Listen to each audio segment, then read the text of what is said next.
దేవునికి స్తోత్రం. హల్లెలూయా. దేవుని సన్నిధిలో ఈ పాత సంవత్సరం గతించిపోయింది.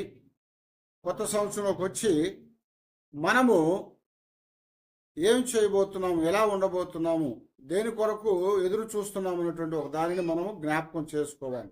దేవుని వాక్యములో చక్కటి మాట మనకు తెలిసినటువంటిది.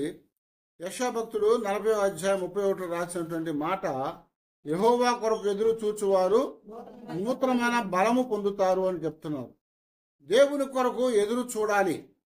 దేవుని కొరకు మనం వెతికే వారంగా మనం ఉండాలి. ఎందుకంటే దేవుని సన్నిధిలో మనము లోకములో అనేకమైన వాటిని వెతుకుతూ కనపడతాం, కానీ దేవుని దగ్గర కనపడటానికి అంతగా త్వరపడం. అయితే దేవుని యొక్క మాటల్లో మనం జాగ్రత్తగా చూస్తున్నట్లయితే, దేవుని వెతకాలి, దేవుని పొందాలంటే ఏం చేయాలని దేవుడు మనల్ని అడుగుతున్నాడు. దేవుని వెతికి ఆయన్ని ఎదుర్కోవాలని, ఆయన్ని పొందాలని మన ఆశ కలిగి ఉండాలి. అది పొందాలంటే ఏం చేయాలయ్యా అంటే, దేవుని వాక్యంలో కొన్ని మాటలు మనకి భక్తులు సెలవిస్తూ వచ్చారు. మొదటి దినవృత్తాంతాల్లో 16వ అధ్యాయమందు 27వ వచనంలో ఒక మాట చెప్తున్నాడు కదా, ఘనత ప్రభావములు ఆయన సన్నిధిని ఉన్నవి, బలమును సంతోషమును ఆయన యొద్ద ఉన్నవి. దేవుని దగ్గరికి వచ్చినప్పుడు, దేవుణ్ణి ఎదుర్కొన్నప్పుడు మనం బలం పొందగలుగుతాం. మనం బలం పొందాలంటే ఆయన్ని ఎదుర్కోవాలి, ఆయన్ని కొరకు ఎదురు చూడాలని చెప్తున్నాడు. దేవుని సన్నిధిలో ఆయన బలవంతుడుగా ఉన్నాడని దేవుని వాక్యం మనకు వివరించింది. ఈ సంవత్సరంలో మనం నడవటానికి కావలసినటువంటి ఆ శక్తిని మనం పొందాలంటే దేవుని బలం కావాలి. దేవుని యొక్క బలము లేకుండా మనము ముందుకి నడవలేమని జ్ఞాపకం చేశాడు. దేవుని బలాన్ని మనం పొందినప్పుడు ఆ బలము దేవుని చేత మనల్ని నడిపించేదిగా ఉంటుంది. కారణం ఏంటంటే, ఏలియా యొక్క జీవితాన్ని మనం గమనించినప్పుడు, ఏలియా 450 మంది ఆ బయలు దేవత, అష్టోతు దేవత ప్రవక్తల్ని హతమార్చాడు. హతమార్చిన తర్వాత ఆయన భయపడిపోయాడు. ఎందుకు? రాణి అయినటువంటి యెజబెలు రేపు ఈ సమయానికి నీ యొక్క ఆత్మ కూడా ప్రాణము కూడా వారితో ఒకటిగా ఉంటుందని చెప్పినప్పుడు భయపడిపోయి పారిపోతా ఉన్నాడు. ఎంతగా భయపడిపోయారంటే, ప్రభు దగ్గరకు వచ్చి అంటున్నాడు, దేవా ఇంక నేను బ్రతకడం ఎందుకయ్యా, నా ప్రాణాన్ని తీసేసుకో, ఇంకొద్దు నాకు. ఎంత భయపడిపోయాడంట, నాకు ఈ ప్రాణం వద్దయ్యా, ఇంకా చాలు, తీసేసుకున్న ప్రాణానని ఆయన భయంతో పారిపోతా ఉన్నాడు. ఎందుకంటే ఒక స్త్రీ చెప్పినటువంటి మాటను బట్టి అతనిలో ఉన్న భక్తి, లేకపోతే అతనిలో ఉన్నటువంటి ఆ బలము, ధైర్యం అంతా కూడా పోయింది. ఆ బలము కానీ, భక్తి కానీ, ధైర్యము కానీ పోగొట్టుకున్నాడు. అందుకనే పారిపోతా ఉన్నాడు. దేవుడు ఎదురుపడి అడుగుతున్నాడు, ఏలియా ఎక్కడికి వెళ్తున్నావా అని అడుగుతున్నాడు. నువ్వేం చేస్తున్నావా అని అడుగుతున్నాడు. అందుకు ఏలియా చెప్తున్నాడు కదా, ఇంకెందుకయ్యా నా బ్రతుకు, నాకు విసుకెత్తిపోయింది, రేపటికి ఈ సమయానికి నన్ను ఆమె చంపేస్తానంది ప్రభు అని చెప్తే, అప్పుడు దేవుడు ఏలియాని బలపరిచాడట. ఏలియాని బలపరిచి ఆయనకి కావలసినటువంటి ఆహారాన్ని ఇచ్చి భుజించమని చెప్పి, ఆ నీటిని తాగిన తర్వాత ఇంకా నువ్వు చేయవలసిన పని చాలా ఉంది, నువ్వు బలం పొందుకొని నడువు అని చెప్పాడు. మనం అనుకోవచ్చు, గతంలో చాలా పనులు చేసాము, గొప్ప కార్యాలు చేసాము, గతంలో మనం చేసిన కార్యాలు మరి చాలా బలమైన కార్యాలు కాబట్టి నా బలంతో నేను నడిచేయచ్చు అనుకోవచ్చేమో. కానీ దేవుడు చెప్తున్నాడు, మన బలముతో, మన శక్తితో మనం ఏమి కూడా చేయలేము. దేవుడు మనల్ని నడిపించాలి, దేవుడు మనల్ని బలపరచాలి, దేవుడు మనకి తోడుగా ఉండాలి. కాబట్టి ఆయనను మనము ఎదుర్కోవాలి, ఆయన బలాన్ని మనం పొందాలి. ఆయన బలం పొంది ఆయన ఎదుర్కొన్నప్పుడు మన జీవితాల్లో మనము ఈ యొక్క దినాలన్నీ కూడా ముందుకి ధైర్యంగా నడవగలుగుతాం అన్నమాట. అయితే ఆయన దగ్గరికి రావాలి, ఆయనను వెతకాలి, ఆయన కొరకు ఎదురు చూడాలి అని యెషయా భక్తుడు జ్ఞాపకం చేశాడు. కనుక ఇక్కడ ఏం చెప్తున్నా అంటే, ఘనత ప్రభావాలు ఆయన సన్నిధిలో ఉన్నాయి, బలమును సంతోషమును ఆయన వద్ద ఉన్నది. కనుక ఆయన్ని ఎతకాలి, ఆయన్ని వెతకాలి, ఆయన కొరకు ఎదురు చూడాలి, ఆయన దగ్గరికి రావాలి. ఆయన వెతికినప్పుడు, ఆయనకు ఎదుర్కొన్నప్పుడు, ఆయన దగ్గరకు వచ్చినప్పుడు ఆయన సన్నిధిలో ఉన్న ఘనతని, ప్రభావాన్ని ఆయన మనకి ఇచ్చేవాడుగా ఉన్నాడు. ఆయన బలము, సంతోషం ఆయన దగ్గర ఉన్నాయి కనుక వాటితో మనల్ని నింపి బలపరిచి నడిపించేవాడుగా ఉన్నాడన్న వాస్తవాన్ని దేవుని వాక్యం ద్వారా దేవుడు మనతో మాట్లాడుతున్నాడు. దేవుడు ఏలియాతో మాట్లాడిన తర్వాత అప్పుడు ఇంకా ఆయన ముందుగా చేయవలసినటువంటి ఆ కార్యాల కొరకు దేవుడు అతన్ని సిద్ధపరిచి నడిపించాడు అని చెప్తున్నాడు. కనుక మనం కూడా దేవుని యొక్క సన్నిధిలో దేవుని కొరకు ఎదురు చూడాలి. ఎందుకయ్యా అంటే ఆయన బలం ఇచ్చేవాడు. కీర్తనలో చాలాసార్లు చెప్పాను, బలమును ఆయన ధరించుకొని ఉన్నాడు. బలమును ఆయన నడికట్టుగా కట్టుకున్నాడంట. ఆయన ధరించుకొని నడికట్టుగా కట్టుకున్నాడు కనుక ఆయన దగ్గరికి మనం వెళ్తే ఆయన బలం ఇచ్చేవాడు. ఇంకా చెప్తున్నాడు, బలము నాదే అని దేవుడు సెలవిచ్చాడు. బలము నాదే అని చెప్తున్నాడు. కనుక మనందరం కూడా దేవుని యొక్క సన్నిధిలో ఆయన వెతికి ఈ సంవత్సరంలో మనము ముందుకి కొనసాగటానికి భయపడకుండా, మరి భీతి లేకుండా మన జీవితాల్లో మనం ముందుకు సాగాలని దేవుడు మనల్ని హెచ్చరిస్తూ ఉన్నాడు. అలాగే ఆయన్ని వెతికినప్పుడు ఆయన బలం పొందాలంటే ఎలాగయ్యా అంటే దేవుని యొక్క కట్టడలను జాగ్రత్తగా అనుసరించాలి. దేవుని కట్టడలు అనుసరించాలి. ఇదే మొదటి దినవృత్తాంతాల్లోనే 22వ అధ్యాయం ముందు 13వ వచనంలో జ్ఞాపకం చేస్తూ, యెహోవా ఇశ్రాయేలును గూర్చి మోషేకు ఇచ్చిన కట్టడల ప్రకారముగాను ఆయన తీర్చిన తీర్పుల ప్రకారముగాను జరుపుకొనుటకు నీవు జాగ్రత్త పడిన ఎడల నీవు వృద్ధి పొందుదువు. ధైర్యము తెచ్చుకొని బలముగా ఉండుము, దిగులు పడకుము. అవునండి, దేవుని యొక్క సన్నిధిలో దేవుడు ఇక్కడ జ్ఞాపకం చేస్తా ఉన్నాడు. మన జీవితాల్లో మనము ఏం చేయాలయ్యా అంటే దేవుడు మోషేకి ఇచ్చిన కట్టడ ప్రకారము, ఆయన తీర్పుల ప్రకారముగా మనము జరుపుకోవాలంటే వాటిని అనుసరించాలని చెప్తున్నాడు. దేవుని కట్టడలు, దేవుని యొక్క మాటలు, దేవుని యొక్క శాసనాలు అనేవి మనల్ని నడిపించేవిగా ఉంటాయి. అవి దేవుడు మోషేకి ఇచ్చాడు, మోషే ఇశ్రాయేలుకి ఇచ్చాడు. వాటి ప్రకారం నడిచిన వారు ఏం చేశారంటే వాటిని జాగ్రత్తగా చూచుకున్నటువంటి వారు, వాటిని జరిగించిన వారికి వారి జీవితాల్లో వృద్ధి పొందారు, ధైర్యాన్ని తెచ్చుకున్నారు, బలం పొందారు, భయపడకుండా దిగులు పడకుండా ముందుకే వెళ్ళారు అని రాస్తున్నారు. భయము దిగులు లేకుండా వృద్ధి పొందినటువంటి వారై, ధైర్యాన్ని పొందినటువంటి వారై, బలాన్ని పొందినటువంటి వారై వారు ముందుకు వెళ్ళారు. కారణం ఏంటంటే దేవుని యొక్క కట్టడలని, దేవుని యొక్క శాసనాల్ని వారు అనుసరించారు అని చెప్తున్నారు అన్నమాట. దేవుని యొక్క శాసనాలు అనేవి భక్తుడు దావీదు చెప్పినట్టుగా, దేవా నీ శాసనములు అవి నాకెంతో ప్రియమైనవి అంటారు. దేవుని శాసనాలు ప్రియమైనవట. ఆ ప్రియమైన శాసనాలు నేను కలిగి ఉన్నాను ప్రభు అని చెప్పి దావీదు తన జీవితంలో జ్ఞాపకం చేస్తున్నాడు. అలాగే మనం కూడా ఆయన శాసనాలను, లేకపోతే ఆయన యొక్క కట్టడల్ని, ఆయన యొక్క వాక్యాన్ని మనము కూడా కలిగి ఉన్నప్పుడు, దాన్ని అనుసరించినప్పుడు అది మనల్ని ముందుకి నడిపించేదిగా ఉంటుంది. అది మనల్ని బలంతో నింపేదిగా ఉంటుంది. ఎందుకంటే దేవుని మాటలు బలము కలిగినవి. దేవుని మాటలు బలము కలిగినవి. ఆ మాటలు ఎంత బలమైనయా అంటే మనకి కీర్తనలో జ్ఞాపకం చేసినట్టుగా 29వ కీర్తనలో జ్ఞాపకం చేస్తున్నాడు కదా, యెహోవా స్వరము ఎలాంటిదట? బలమైనది.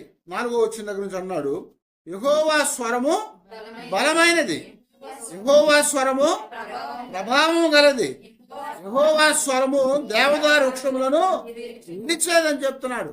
అది లెబనాను దేవదారు వృక్షములను ముక్కలుగా విరిచేది అంటున్నాడు. ఎంత బలమైందట ఆయన స్వరము, ఆయన వాక్యం అనేది, ఆయన మాటలు అనేవి, ఆయన కట్టడలు, ఆయన శాసనాలు అనేవి బలమైనవి అని చెప్తున్నాడు. ఎంత బలమైనయా అంటే అవి దేవదారు వృక్షాన్ని విరిచేవి, లెబానోను దేవదారు వృక్షములను ముక్కలుగా చేసేవట, దోళ్లను అవి గంతులు వేయించేయట. యెహోవా మాటలు స్వరం ఎలాంటిది అంటే అగ్ని జ్వాలలను ప్రబలింప చేయను అంటున్నాడు. అగ్ని జ్వాలని ప్రబలింప చేస్తుంది. ఇంకో చోట మాట్లాడుతూ ఉంటాడు, ఆయన ముందర అగ్ని నడుస్తూ ఉందట, ఆయన నోటిలోంచి అగ్ని వస్తూ ఉందని చెప్తున్నాడు. ఆయన బలము అంత గొప్పది, ఆయన మాటలు అంత గొప్పవని జ్ఞాపకం చేస్తున్నాడు. కనుక మన జీవితాల్లో మనము ముందుకు సాగాలంటే, దేవుని యొక్క బలాన్ని మనం పొందాలంటే ఆయన దగ్గరికి వెళ్ళటం మాత్రమే కాదు, కానీ ఆయన కట్టడాన్ని కూడా మనం జాగ్రత్తగా అనుసరించాలి అని చెప్తున్నాడు అనమాట. ఆయన అనుసరించినప్పుడు ఆయన బలముతో నింపబడతాము. మోషే అంటా ఉంటాడు, నాకు ఇప్పుడు 120 సంవత్సరాలు, నాకు 120 సంవత్సరాలు, నా కను దృష్టి మందము కాలేదు, నా మోకాలు బలము తగ్గలేదంట. యెహోషువ మాట్లాడతారు, నాకు 80 సంవత్సరాలు అయినా సరే నాకు అదే బలం ఉన్నదని చెప్తున్నాడు. 120 సంవత్సరాల మోషే కనుదృష్టి పోలేదట, కాళ్ళ సత్తు పోలేదని చెప్పాడు. యెహోషువ ఆయన కూడా నాకు అప్పుడున్న బలమే ఇప్పుడు కూడా ఉంది. ఆయన కట్టడలు మనం అనుసరించినప్పుడు దేవుడు మనల్ని బలపరిచేవాడు, దేవుడు మనకి ఆశీర్వాదాన్ని ఇచ్చేవాడు అని చెప్తున్నాడు మనం. కనుక మనం ఎల్లప్పుడూ కూడా దేవుని యొక్క శాసనాలు, దేవుని యొక్క కట్టడలు, దేవుని యొక్క మాటల్ని అనుసరించి మనం నడిచినట్లయితే మనం ధన్యులమే అని చెప్తాడు. ప్రకటన గ్రంథంలో 1వ అధ్యాయం 3వ వచనం ఉంటుంది కదా, ఆ మాటలు వినువాడు, వాటిని చదువువాడు, వాటిని గైకొనువాడు ధన్యుడు. ఆ ధన్యత దేవుడు మన జీవితాలకి అనుగ్రహించేవాడుగా దేవుని వాక్యం మనకు సెలవిస్తూ వచ్చిందనమాట. కాబట్టి కట్టడలను అనుసరిస్తే దేవుడు మన జీవితాల్లో ఎలాంటి విపత్తు కలిగినా, ఎలాంటి ఒడిదుడుకులు కలిగినప్పటికీ, మెట్టలు పల్లాలు అయినప్పటికీ కూడా దేవుడు మనల్ని క్షేమంగా నడిపించేవాడు అని చెప్తున్నాం అన్నమాట. ఈ సంవత్సరంలో మనం బలంతో ముందుకు నడవాలంటే ఆయన యొక్క కట్టడల్ని, ఆయన శాసనాల్ని మనము కలిగినటువంటి వారమై వాటిని అనుసరించి మనం జీవించాలి అని చెప్తున్నాడు. వాటిని అనుసరించి మనం జీవించినట్లయితే మన జీవితాల్లో దేవుని యొక్క బలాన్ని పొందగలుగుతాము. ఆ బలము మనల్ని నడిపించేదిగా ఉంటుంది. కాబట్టి ఆ బలము చేత మనము దేవుని యొక్క నామాన్ని మహింపరుస్తూ ముందుకు సాగగలుగుతాము.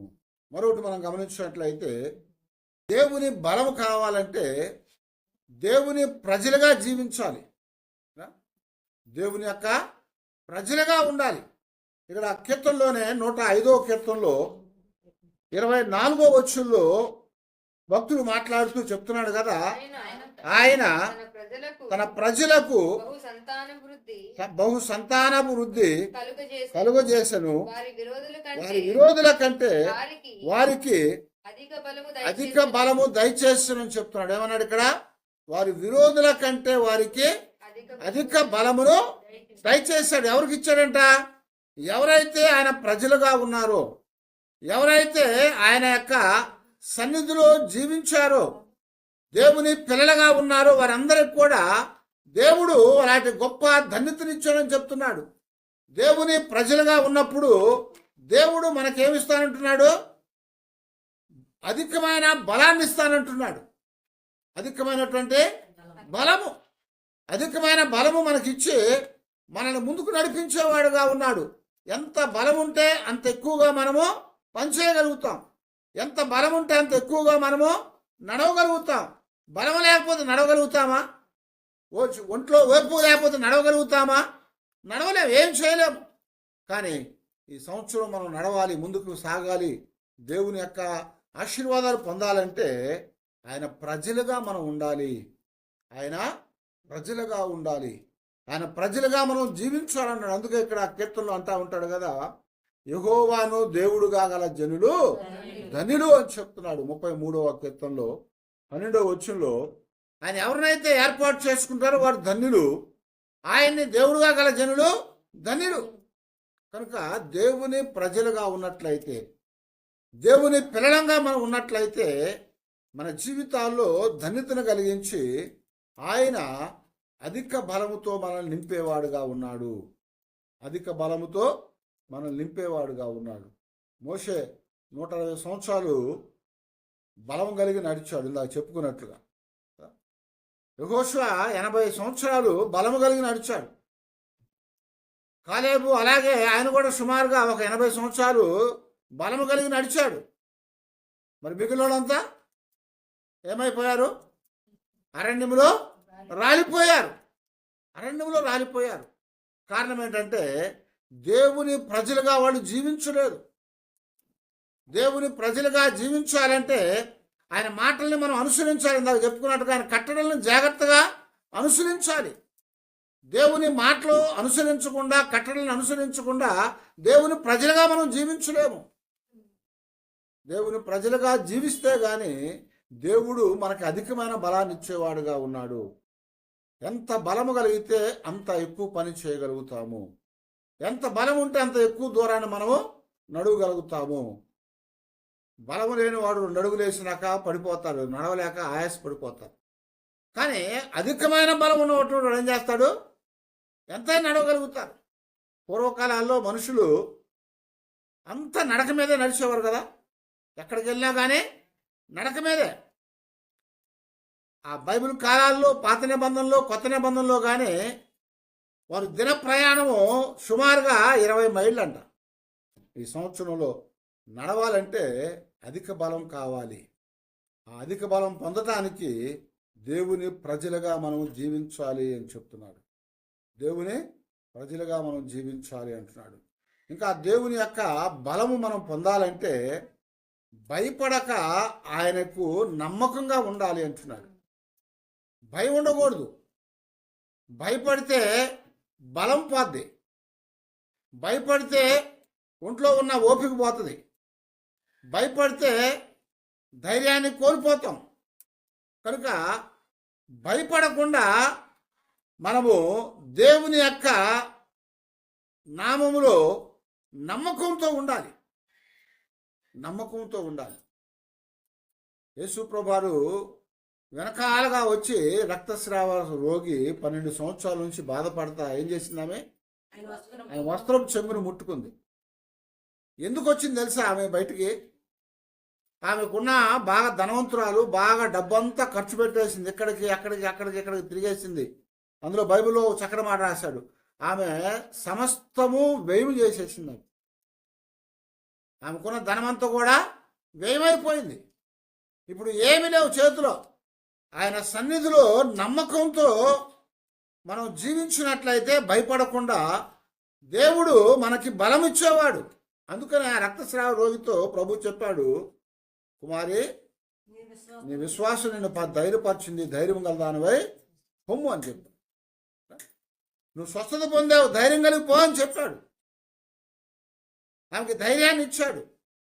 రక్తస్రావ రోగి అనుకుంది, నేను ఇప్పుడు ఇంట్లో ఉన్నా చచ్చిపోతాను, రోడ్డు మీదకి వెళ్ళినా చచ్చిపోతాను. ఎందుకు? ఇంట్లో ఉంటే రోగం చచ్చుద్ది. రోడ్డు మీదకి వెళ్తే రక్తస్రావం రోగి అని అందరికీ తెలుసు కాబట్టి రాళ్ళు పెట్టుకొని చంపుతారు. రక్తస్రావ రోగులు, కుష్టు వ్యాధిగ్రస్తులు, ఇలాంటి వారు కొంతమంది జనంలోకి రాకూడదు. పాత నిబంధన కాలంలో ఆ జనంలోకి వచ్చినప్పుడు ఏం చేస్తారంటే వాళ్ళు రాళ్ళు పెట్టి కొట్టి చంపేస్తారు వాళ్ళు. అయితే ఇంట్లో ఉన్నా చచ్చిపోతాను, రోడ్డు మీదకి వచ్చినా చచ్చిపోతాను. ఇంట్లో చావటం కంటే ఎవడికి కనపడకుండా పోయి ఆయన వస్త్రం చెంగు ముట్టుకోవటం మంచిది. బతికేనా ఆయన స్వస్థపరిచి బతుకుతాడు, లేదా చచ్చిపోతాను అనుకుంది. ధైర్యంతో వచ్చింది ఆమె. అలాగే యేసుప్రభు ఒక దినాన ఒక ఇంట్లో ఆయన అందరికీ బోధ చేస్తూ ఉన్నాడు. ఆ బోధ చేస్తూ ఉన్నప్పుడు జనసమూహాలు గుమ్మిగూడిపోయారు. గుమ్మిగూడిపోయినప్పుడు ఒక పక్షవాయువు గలవాడిని ఏం చేశారు? మంచం మీద మోసుకొని వచ్చారు. ఆ మంచం మీద మోసుకొచ్చిన వాళ్ళు ఏం చేశారు? బయట జనాంగాన్ని చూసి, అమ్మ ఇంకేం చేస్తామమ్మా, ఇంకేం చేయాలి, లోపలికి పోలేమనుకొని బయటకు వెళ్ళిపోవాలి కదా. వెళ్ళిపోతారు చాలామంది కదా. మనమైతే అదే చేస్తాం కదా. ఇంతమంది జనం ఉన్నారు, ఏం చేస్తాము, వెళ్ళలేము లోపలికి కానీ వెళ్ళిపోతారు.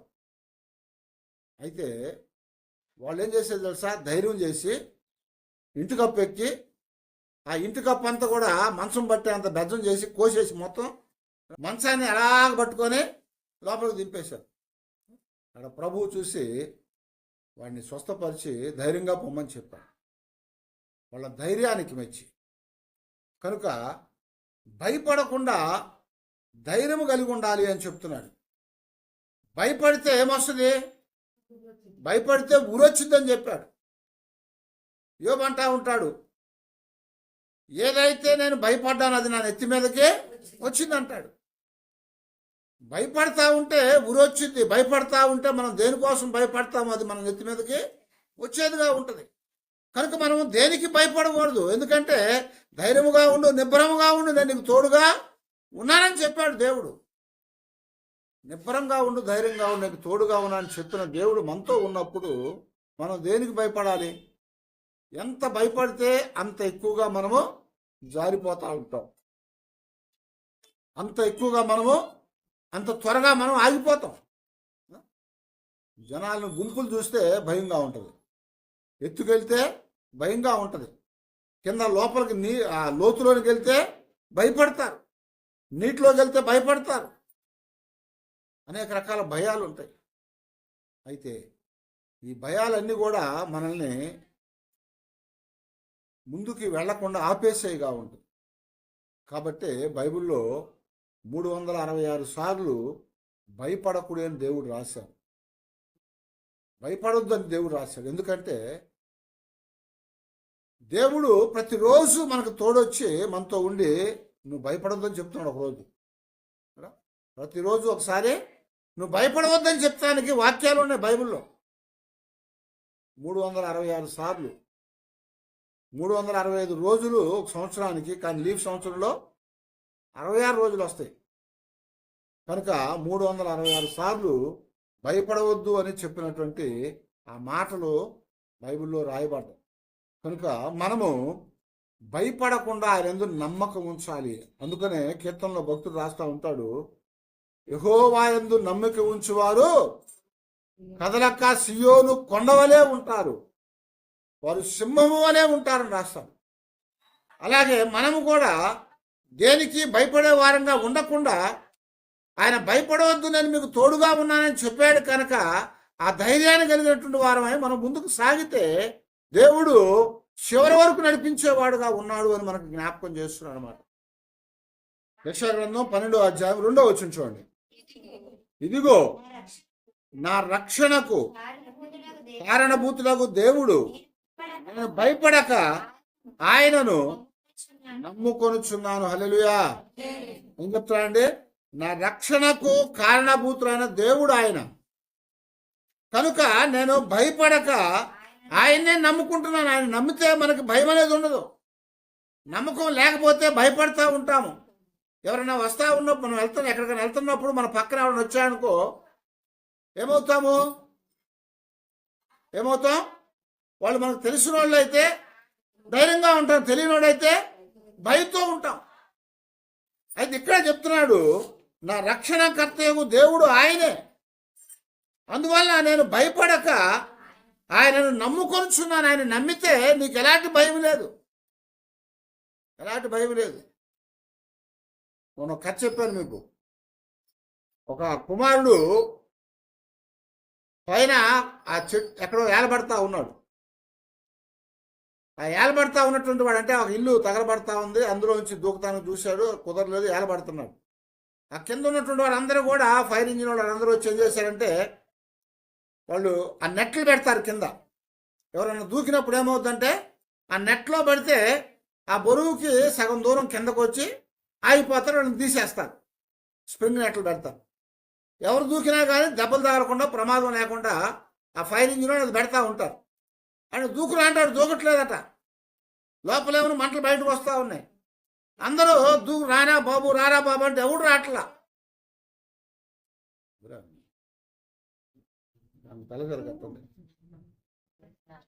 అయితే ఇక్కడ చివరికి ఏమైందంటే ఎవరో వచ్చి ఆ పిల్లోడు పేరేంట్రా అంటే ఆడు పేరుతో వాళ్ళు పిలిచేశారు. ఎంతమంది వచ్చి వాడిని పిలుస్తున్నాం రావట్లేదు. ఒక అతను వచ్చి ఆ జనములో గుండా వాడిని పేరు పేర్చి నువ్వు దూకేయని చెప్పాడంట. వాడు గౌక్కున కిటికీలో ఉంచి దూకేశాడు. దూకేసినప్పుడు అందరూ కూడా జాగ్రత్తగా తీసి కింద పెట్టి, ఏమన్నా ఎంతసేపు గంట సేపు నుంచి మేము దూకు అని చెప్తున్నాం, దూకలేదు, ఇప్పుడు ఎందుకు దూకావు, ఎలా దూకావు అని చెప్తున్నావు కదా, మా నాన్న పిలిచాడు అందుకే దూకాను. ఎందుకని? వాళ్ళ నానంటే వాడికి నమ్మకం, వాళ్ళ నానంటే వాడికి ధైర్యం, వాళ్ళ నానంటే వాడికి భయం లేదు కనుక వాడు ఏం చేశాడు, వాళ్ళ నాన్న చెప్పటం ద్వారా దూకమ్మని ఇక్కడ ఉన్నాననగానే దూకేశాడు. మిగిలిన వాళ్ళు ఎంతమంది వచ్చి ఏం చెప్పినా కానీ వాడు భయంతో అక్కడే ఉండిపోయాడు. అందుకని ఇక్కడ అన్నాడు, ఇదిగో నా రక్షణకు కారణభూతులకు దేవుడు, నేను భయపడక ఆయనను నమ్ముకొనుచున్నానని చెప్తున్నాడు. నేను భయపడకుండా ఆయన నమ్ముకున్నాను కనుక నాకు ఏమొస్తుంది అంటున్నాడు, ధైర్యం కలుగుతుంది.